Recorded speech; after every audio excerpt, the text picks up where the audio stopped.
Welcome.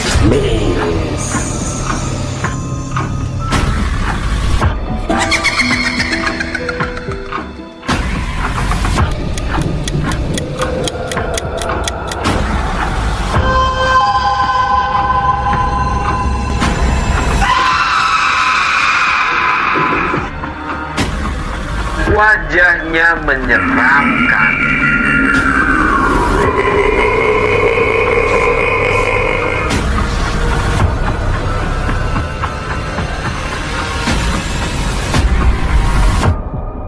Misteri.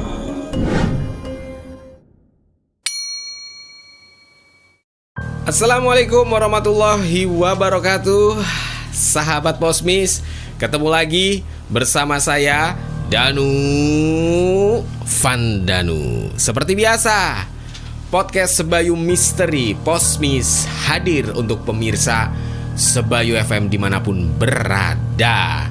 Saya selalu mendoakan Sebayu-sebayu, pemirsa Sebayu FM dalam keadaan sehat, ceria, bahagia, sehingga bisa menyimak dan menonton terus Posmis, podcast Sebayu Misteri. Sahabat Posmis, edisi spesial kali ini kita akan menampilkan cerita yang sudah dikirimkan melalui email Sebayu FM. Cerita kali ini menceritakan pengalaman horor, mistis, takut dari sahabat Posmis yang bernama Imam dari Mejasem, Tegal. Sebelumnya saya mengucapkan terima kasih untuk Imam yang sudah berbagi kisahnya. Dan bagi kalian yang ingin mengirimkan kisah atau pengalaman mistisnya, silakan saja bisa dikirim ke email Sebayu FM, sebayu94fm@gmail.com.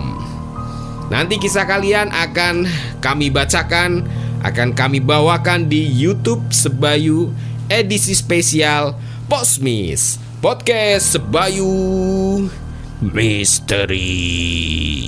Seperti biasa, saya juga ditemani oleh Mbah Rokso yang akan membukakan portal misteri, memasuki dimensi gaib dan mendeskripsikan cerita dari saudara Imam yang akan saya bawakan. Sudah siap sahabat Posmis? Langsung saja kita simak bersama cerita di Posmis.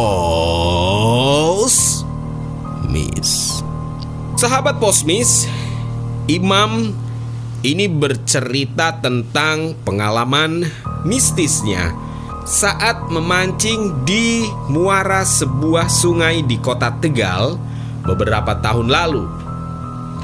Jadi Imam ini melihat penampakan yang sangat menyeramkan pada saat dirinya memancing.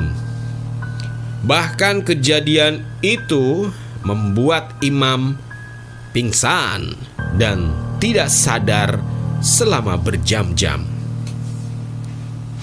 Imam bekerja di sebuah perusahaan swasta. Dia bekerja setiap hari dari pagi hingga malam hari dan libur setiap hari Minggu. Karena Imam belum menikah alias masih jomblo, biasanya saat libur dia memanfaatkannya untuk menyalurkan hobinya, yaitu memancing. Imam suka memancing sejak ia masih SD. Karena kebetulan rumah Imam ini berada di dekat sungai, jadi saat dia kecil dia sering memancing di sungai dekat rumahnya. Dan hobinya ini berlangsung hingga ia dewasa, bahkan sampai sekarang. Setiap libur Imam tidak pernah absen atau tidak pernah melewatkan untuk memancing. Lokasinya tidak menentu, kadang di seputaran kota Tegal, tetapi pernah juga ia memancing sampai ke wilayah Brebes, Pemalang, bahkan Pekalongan. Nah, sahabat Posmis, suatu hari imam ini melintas di sebuah jembatan sungai besar yang ada di kota Tegal. Dia melihat banyak pemancing di sana. Iseng-iseng dia bertanya ke orang-orang yang sedang duduk memancing di situ, apakah dapat banyak ikan atau tidak. Dan beberapa orang bercerita kalau di situ memang bagus untuk memancing. Selain ikannya besar-besar, tempatnya juga tidak begitu panas karena banyak pohon yang tinggi. Melihat itu, imam langsung tertarik. Dia merencanakan nanti kalau hari Minggu saat ia libur bekerja, ia bakal memancing di tempat itu.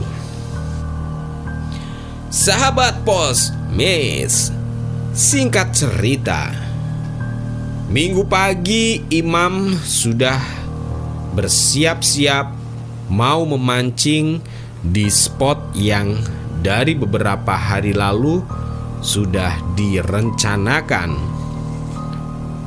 Sebetulnya malam harinya itu imam sudah mengajak temannya yang sama-sama hobi memancing untuk bersama-sama memancing di tempat itu. Tetapi ternyata temannya itu tidak ada di rumah, jadi ia putuskan berangkat memancing sendirian. Sesampainya di sungai itu, imam agak heran kenapa suasana sangat sepi. Biasanya tempat itu selalu ramai dengan pemancing, apalagi hari Minggu. Tetapi entah kenapa tumben di hari itu tidak ada pemancing di sana. Imam sendiri bergumam, Gak apa-apa, nanti juga ada yang nemenin. Terus biar dapat ikannya banyak, karena gak ada saingannya. Sungai itu cukup besar dan memang terkenal di kalangan pemancing. Imam juga pernah memancing di sana, tetapi di sebelah atau di sisi selatan sungai. Ia sendiri belum pernah mencoba peruntungannya di bagian utara dari sungai itu. Jam 8 pagi, imam sudah mulai memancing di dekat jembatan. 1 jam, 2 jam, tidak ada tarikan sama sekali. Imam heran, kok bisa seperti tidak ada ikan sama sekali. Tapi dia tidak putus asa. Imam berpindah dari jembatan sedikit ke arah utara. Suasana hening, tidak ada seorang pun di sana. Juga ikan di sungai pun seakan menghilang begitu saja. Belum ada hasil. Hari menjelang sore, azan asar mulai berkumandang. Sebenarnya imam sudah mau pulang. Seharian ia tidak mendapatkan ikan. Tetapi entah kenapa ada rasa penasaran dan ingin dapat ikan di sungai itu. Hingga dia berjalan di pinggir sungai ke arah utara dekat dengan muara. Di sana tempatnya adem karena banyak pohon-pohon yang rindang. Dia duduk memasang kail dan umpan. Imam mengumpat dengan kata yang kotor tentang sungai itu. Karena merasa kesal seharian ia tidak mendapat satu pun ikan. Padahal kalau dari cerita orang-orang yang mancing di sana, ikannya banyak dan besar-besar. Sahabat Posmis, kondisi sudah sore, matahari sudah mulai tenggelam. Sesuatu menarik kail Imam. Refleks, ia pun menarik pancingnya dan Imam cukup kaget. Seekor ikan besar didapatnya. Strike! Dia mulai senang. Yang tadinya sudah bersiap pulang, akhirnya diurungkanlah niat itu. Kembali ia memasang umpan dan satu persatu ikan besar ia dapatkan. Hingga ia mengabaikan hari yang mulai gelap karena dia semakin asik terus-menerus mendapat ikan yang besar-besar. Sahabat Posmis, azan maghrib berkumandang sayup-sayup. Imam yang asik memancing masih sibuk dengan memasang umpan di kailnya. Sekilas Imam melihat sesosok yang berjalan dari arah selatan, yaitu sekitar bawah jembatan, mendekat ke arahnya. Imam mengamati agak samar sosok itu karena jaraknya cukup jauh. Tapi tidak lama kemudian, semakin jelas sosok itu terlihat. Imam mulai merinding antara takut dan takjub dengan apa yang dilihatnya. Semakin dekat, semakin jelas pula Imam melihat sosok itu adalah sosok perempuan. Meskipun suasana sungai gelap, perempuan ini seperti mengeluarkan cahaya, jadi tetap terlihat jelas di mata Imam. Dia takjub dan heran karena perempuan itu berjalan persis di tengah sungai, berjalan di atas air dengan kemulainya. Sosok itu memakai pakaian seperti seorang ratu dengan mahkota di kepalanya. Pakaiannya seperti ratu kerajaan yang mewah, dihiasi dengan perhiasan berkilau dan untayan melati mengalungi lehernya. Sangat anggun dan cantik.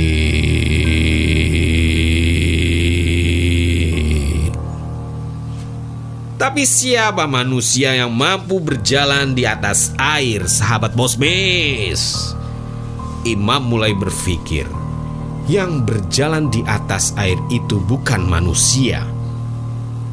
Suasana muara yang gelap dan angin yang semilir membuat dia semakin merinding.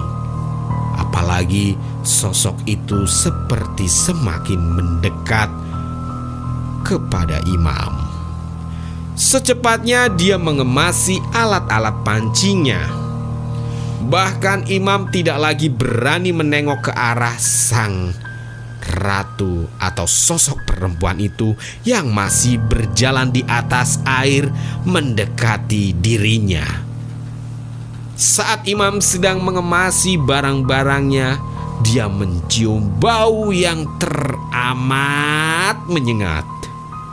Semakin menyengat dan membuat dia mual dan pusing. Sesuatu yang terasa panas juga tiba-tiba menyerang badan Imam. Tanpa disadari, sosok perempuan itu sudah persis di samping Imam.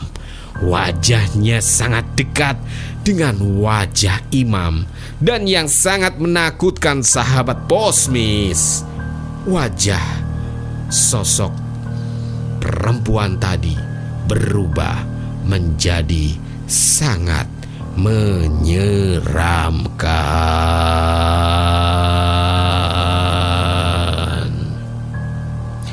Padahal tadi imam melihat sosok tersebut berjalan di tengah sungai adalah sosok yang sangat cantik. Tapi ternyata wajahnya sangat rusak, penuh darah, dan seperti bolong-bolong kelihatan dagingnya yang busuk. Wajah itu menyeringai, giginya yang runcing seperti ingin menggigit imam. Imam sangat ketakutan, dia tidak bisa bergerak, tidak kuasa untuk berteriak. Ia hanya terpaku lemas hingga tidak sadar lagi. Sahabat Posmis, imam tersadar ternyata ia sudah ada di antara kerumunan warga.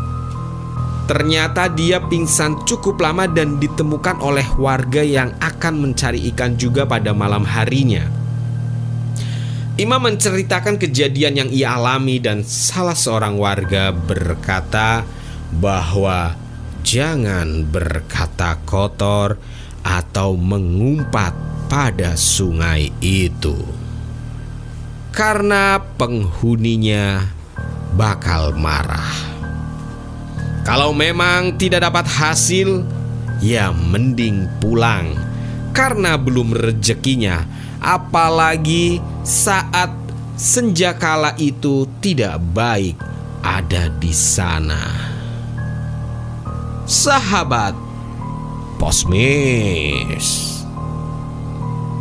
itu dia kisah yang dialami imam berniat memancing untuk mengisi hari liburnya, justru bertemu dengan sosok perempuan yang menyeramkan.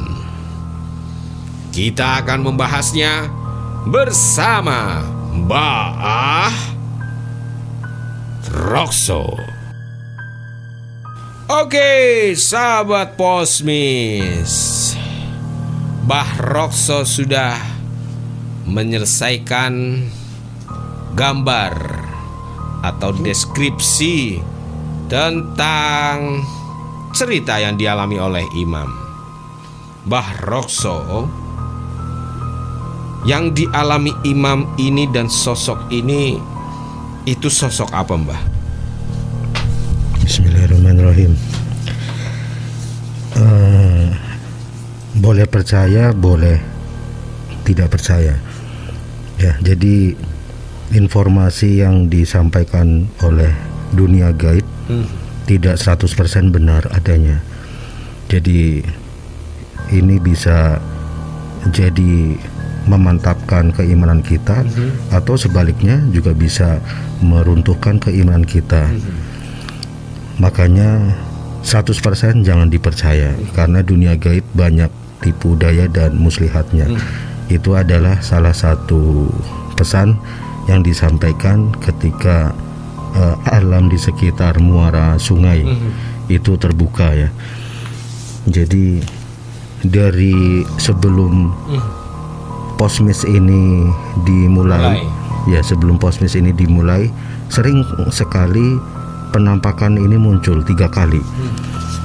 Jadi ada orang warnanya putih semua, ya, warnanya putih semua.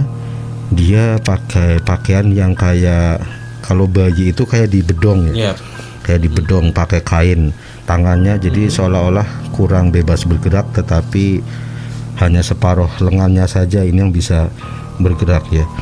Ini jadi wajahnya tidak begitu jelas, Mas Danu.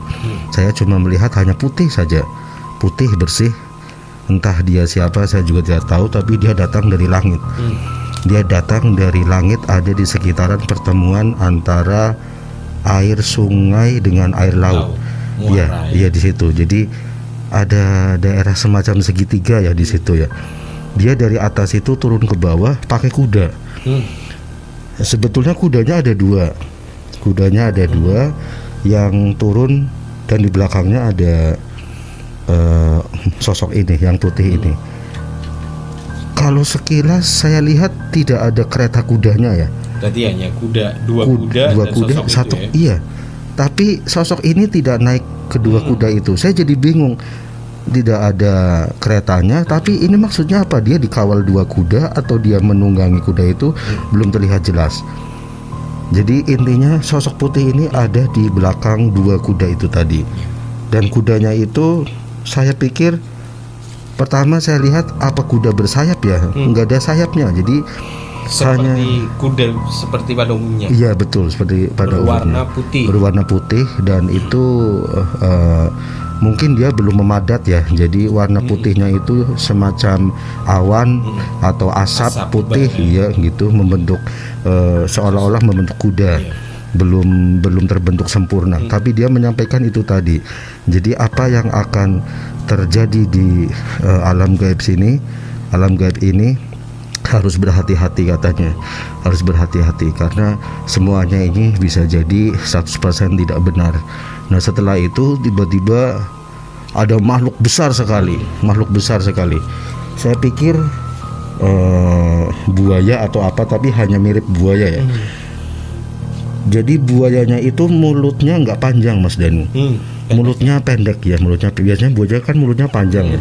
Tapi ini mulutnya pendek. Mulutnya pendek menyerupai buaya, tetapi mukanya itu lebar. Mukanya lebar dan layaknya mukanya buaya yang penuh dengan tonjolan-tonjolan begitu ya, tonjolan-tonjolan bulat. Jadi ini warnanya emas Mas Danu. Oh, warnanya emas. Iya. Jadi biasanya kan ada mitos buaya putih ya. Tapi saya lihat ini bukan putih, ini bukan buaya biasa. Ini warnanya emas. Ya emas itu perhiasan emas gitu. Warnanya emas dan ini besar sekali di situ. Jadi kalau di sungai itu badannya hampir memenuhi sungai. Ya besar sekali. Dan wujudnya ini dia bergeraknya itu tidak layaknya buaya ya, yang berenang begitu, posisinya datar terlungkup, tidak ya, tapi ini posisinya dia setengah bungkuk, membungkuk ya, jalannya membungkuk, tapi besar sekali badannya. Pada awalnya saya pikir ini buaya, mungkin saya tunggu bagaimana cara berenangnya, ternyata tidak, dia berjalan dari arah sungai menuju ke arah muara. Ya di situ kepalanya menuju ke arah laut berarti ya, besar sekali. Dan ini yang bisa digambarkan di alam gaibnya ini ya seperti layaknya buaya, tapi tangannya kecil, badannya lebih besar. Badannya lebih besar dan ini lebih mendominasi bagian punggung dan juga sampai ke perut ya. Ini sangat mendominasi karena membungkuk, jadi sulit untuk menggambarkan secara detail. Jadi hanya terlihat dari atas membungkuk dan dia berjalannya layaknya seorang raja gitu. Ya, jadi ini mungkin buaya jadi-jadian begitu ya, buaya emas. Entah apa isyarat dari warna emas itu, karena bisa jadi emas adalah isyarat tentang kejayaan. Emas adalah kesuksesan begitu. Jadi atau kepangkatan tahta ya. Tahta betul. Ya, jadi bisa jadi ini melambangkan kejayaan, kesuksesan, tahta, kekuatan dari alam gaib yang ada di sekitar situ. Dan setelah buaya ini muncul, tiba-tiba ada satu sosok ya. Jadi pertama saya malah menggambarnya sosok perempuannya dulu ya. Jadi gambar yang pertama adalah sosok perempuan, gambar yang kedua adalah buaya, gambar yang tiga adalah yang sosok putih ini. Yang ada kudanya iya, ya. Betul, karena saya takut bayangan atau foto itu lenyap, makanya saya gambar yang terakhir, kemudian sebelumnya dan sebelumnya. Jadi kalau yang sosok yang perempuan ini memang di awal saya pikir dia cantik sekali ya. Terus saya lihat pertama dia seperti orang Cina. Jadi bisa berubah-ubah wujudnya ya. Pertama dia berubah menjadi wujud orang Korea, orang Cina begitu, kulit putih seperti, dan bajunya baju Mandarin. Saya pikir ini dia bukan makhluk yang seperti ini di situ. Kemudian lama-lama dia berubah wujudnya menjadi putri raja. Putri raja, tapi saya pikir keluarkan wujud aslinya begitu. Ya Allah, tampakkan wujud aslinya, tampakkan wujud aslinya. Dan ternyata lama-lama wajahnya ini memang berubah ya. Jadi ini kayak ada semacam rambut yang menyatu dengan alisnya. Jadi ini kayak menyambung jadi satu ya. Jadi rambutnya panjang sekali Mas Danu, sampai turun ke bawah. Ini sebetulnya bisa sampai ke bawah sini. Rambutnya ya. Jadi sampai ini air sungainya Mas Danu. Ini air sungainya. Ini air sungainya. Kemudian ini terlihatnya hanya dari samping, tidak dari depan. Awalnya dia nengok, awalnya nengok. Kemudian lama ternyata yang tampak dia tidak mau meluruskan badannya ya, tapi hanya menyamping. Dan ini wajahnya ini nggak ada mulutnya Mas Danu. Saya lihat mulutnya mana. Susah, mungkin alamnya masih berubah-ubah gitu ya. Alamnya masih alam-alam kayak asap-asap atau apa, jadi rada susah. Cuma dia itu antara mata, alis, rambut depan itu seperti menyatu di satu titik di sini. Jadi hidungnya itu hidung yang lancip, agak panjang ya, agak panjang, dan ini dagunya itu lancip ya, dagunya lancip. Kemudian ini dia pakai mahkotanya di sini Mas Danu. Ini kayak kalau di film ada Putri Amazon atau apa ya, modelnya seperti itu. Kadang kan ada mahkota yang sampai ke belakang gitu ya, ada yang tinggi. Kalau ini seperti hanya separuh saja sampai telinga di sini. Di sini ada mustikanya. Nah, mustika ini yang jadi kekuatan dia mahkota ini, dan dengan kekuatan ini dia bisa menyerupai wujud apapun. Ya, wujud apa? Wujudnya, ya? Betul, seperti tadi pengalaman Mas Imam ya. Dari awalnya perempuan cantik menggoda Mas Imam, ternyata berubah wujud jadi yang menyeramkan gitu. Dan pakaiannya itu ini bukan dari kain ya, tapi ini seperti sisik betul. Jadi kayak kulit buaya. Kemudian ini saya tidak begitu jelas antara kebaya dan badannya atau perutnya. Ini mulai persambungannya seperti apa. Tapi yang jelas di sini kayak ada semacam energi ya. Ada semacam energi yang menyatukan makhluk ini sampai masuk ke dalam sungai ini. Dan tangannya itu bukan tangan manusia Mas Danu. Jadi kayak cicak ini. Dagingnya lembut gitu. Dagingnya lembut kayak daging cicak atau daging ikan, mungkin seperti itu juga ya. Bukan jari seperti ini ya? Iya, bukan. Jadi dia jarinya itu seperti jari makhluk air begitu, makhluk air. Tidak layaknya putri yang cantik begitu, yang jarinya lentik tidak. Jadi di sini ada kain ya, ada kain. Mungkin ini sebagai perlambang bahwa dia perempuan. Kain turun ke bawah sampai jatuh ke dalam air, dan ini ada sesuatu yang menyelimuti badannya. Saya melihat ini ular atau apa, tapi saya tidak melihat. Jadi intinya dari yang di bawah ini kaki ada sesuatu yang menyelimuti, yang melilit ya. Tapi tidak jelas itu ular atau apa, tidak jelas. Dan ini antara dua makhluk ini, jadi sepertinya ada koneksivitas Mas Danu, ada hubungan ya antara raja dan ratu, antara penguasa yang laki-laki dengan pasangan yang perempuan. Jadi ibaratnya adalah ini adalah rajanya, dan yang perempuan ini adalah istri dari raja ini. Raja yang wujudnya buaya emas begitu, buaya berbadan emas. Dan itu memang dia berada di lokasi situ, berada di lokasi sekitar muara sungai itu, dan dia mendiami di situ. Bisa jadi itu adalah kerajaannya. Ya, jadi kalau makhluk seperti ini memang sangat sensitif ya. Dilukai sedikit, apalagi ini tadi mengumpat ya. Betul, mengumpat. Jadi karakternya memang karakter ganas ya. Karakter ganas, mengumpat sedikit, nanti dia langsung ngamuk. Terima ya. Ya, yang sebetulnya tujuannya adalah dia mau mencari alasan saja, mencari alibi yang kuat untuk bisa mengganggu manusia. Jadi meskipun manusianya itu diam, tapi dia mencoba berbuat ulah kepada manusia itu supaya mengeluarkan kata-kata kotor begitu. Mungkin diganggu ikannya dapat begitu, diganggu padahal mungkin ikannya hampir makan umpannya, diganggu supaya makhluk ini mengumpat. Kalau begitu dia mengumpat sedikit, nah ini jadi celah, alasan makhluk ini mengganggu manusia. Nah, jadi ini sebagai alasan pembenaran, saya benar kok, orang ini ngomong kotor, makanya saya ganggu, itu padahal hanya alasannya saja begitu. Tapi memang seyogyanya gitu ya, kita sebagai manusia ya kalau ngomong yang bener lah, yang tidak baik, yang mengumpat ya, yang baik-baik, yang sopan begitu. Jadi itu sudah jelas sosok itu yang akhirnya menghampiri si imam ini ya, Mbak? Mas Imam, ya yang betul. perempuan tadi ya, Mbak? Iya betul. Jadi seakan-akan tadi dia tidak terima ketika si imam ini mengumpat. Ya betul. Ke sungai itu tadi ya. Iya.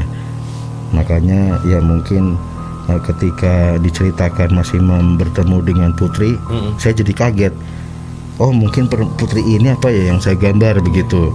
Karena dari cerita Mas Imam itu kan sosoknya tidak begitu tinggi ya, seperti layaknya tingginya manusia. Karena sosok putri ini tinggi banget Mas Danu.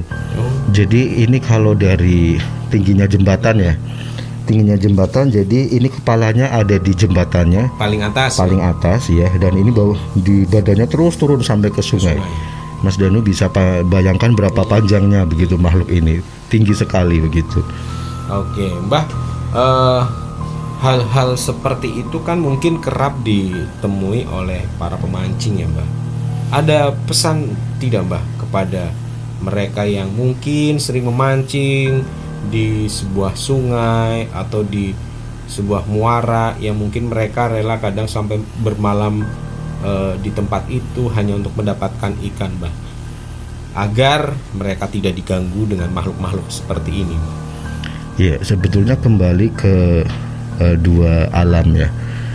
Ada alam manusia dan ada alam jin.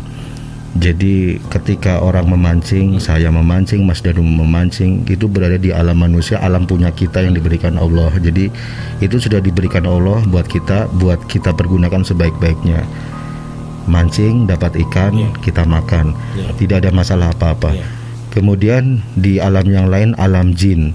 Alam jin, Allah juga menciptakan alam jin itu untuk mereka. Jin hidup di alam mereka dan dipergunakan sesuai dengan fungsi alam mereka itu. Yang jadi masalah adalah ketika mereka berusaha mengganggu manusia. Jadi mereka mencari alasan ketika kita mancing dapat ikan, alasannya itu adalah ikan punya saya begitu. Jadi kamu tidak berhak mendapatkannya. Padahal itu hanya alasan ya, hanya alasan untuk bisa mengganggu manusia. Karena untuk bisa mengganggu manusia cuma satu saja, harus ada alasan gitu. Harus ada alasan yang kuat. Jadi kalau tanpa alasan mereka nggak berani ganggu, makanya mereka cari-cari alasan. Nah kalau kita pas memancing supaya kita bisa terhindar dari hal-hal yang seperti itu, paling tidak mulai dari rumah. Jadi kita meluruskan niat dulu, mancingnya itu untuk apa. Kalau mancingnya itu ada terbit sedikit aja perasaan takut atau perasaan barangkali nanti saya ketemu makhluk penunggu sana, itu pasti akan terjadi dari niat kita yang sedikit itu. Jadi itu akan dibesar-besarkan oleh jin, dan itu akhirnya dia bisa bertemu beneran dengan makhluk penghuni situ. Tapi kita kalau sudah meluruskan niat, jadi imannya kita kadang pikiran itu muncul ya, pikiran nanti jangan-jangan ada penunggu di sana, pikiran itu pasti muncul. Jadi untuk mengalahkannya tentu saja dengan keimanan yang kuat. Kalau pikiran itu masih saja muncul, tunggu dulu, jangan berangkat dulu, kita ambil wudu, kemudian kita berdoa, a'udzubillahi minasyaitonirrajim, kemudian kita istighfar untuk menghilangkan pikiran-pikiran itu ya, pikiran yang bisa jadi itu hembusan dari jin yang ada di dalam diri kita. Setelah pikiran bersih, masih ada lagi pikiran yang aneh-aneh, kita tembak pakai subhanallah gitu. Jadi untuk menghilangkan pikiran yang negatif. Setelah itu niat bismillahirrahmanirrahim, bismillahirrahmanirrahim, la haula wala quwata illa billah gitulah. Ya, kemudian kita berangkat bawa pancing, umpan-umpannya ini kita bacain doa juga Mas Danu. Kita bacain doa. Jadi supaya yang makan itu ikan beneran gitu. Jadi bismillahirrahmanirrahim, pasang umpannya, lempar gitu. Bismillahirrahmanirrahim, tiup aja ke umpan itu dengan keyakinan tentunya. Jangan kita niup bismillah sambil ketawa, itu malah bahaya gitu ya. Jadi seolah-olah kita menyepelekan bismillah itu tadi. Harus mantap, yakin bismillahirrahmanirrahim, tiup aja. Kesannya aku ini punya apa, kan kita manusia emang nggak punya kekuatan apa-apa gitu kan. Bismillah, kita kan connect sama Gusti Allah gitu ya, pasti bisa, pasti terjadi, pasti dilindungi. Kita lempar umpannya, kalaupun ikan-ikan yang siluman yang sebagai jebakan makhluk gaib itu supaya makan, insya Allah bisa terhindar. Bahkan dilempar pun mereka langsung menjauh gitu. Itu langsung menjauh. Kalau kita masih takut mancing sendirian, cari teman gitu, 2 atau 3 orang, itu untuk menambah keimanan kita aja. Tapi kalau mancing sendirian kita masih tahu, mendingan ditunda dulu gitu.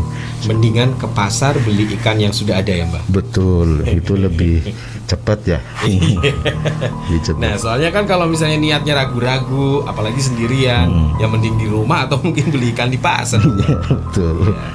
Oke, sahabat Posmis, itu dia gambaran dan deskripsi dari Mbah Rokso. Dan tadi juga Mbah Rokso berpesan nih untuk teman-teman semua agar meluruskan niat ketika akan melakukan apapun, dan selalu ingat kepada Allah, selalu membaca ayat-ayat suci Al-Quran, dan selalu berzikir.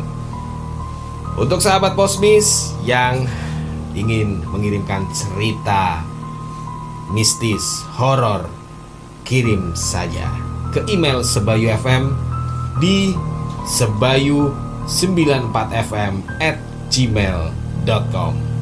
Nantikan kisah selanjutnya. Tetap bersama Danu Vandanu dan Mbah Rock Show.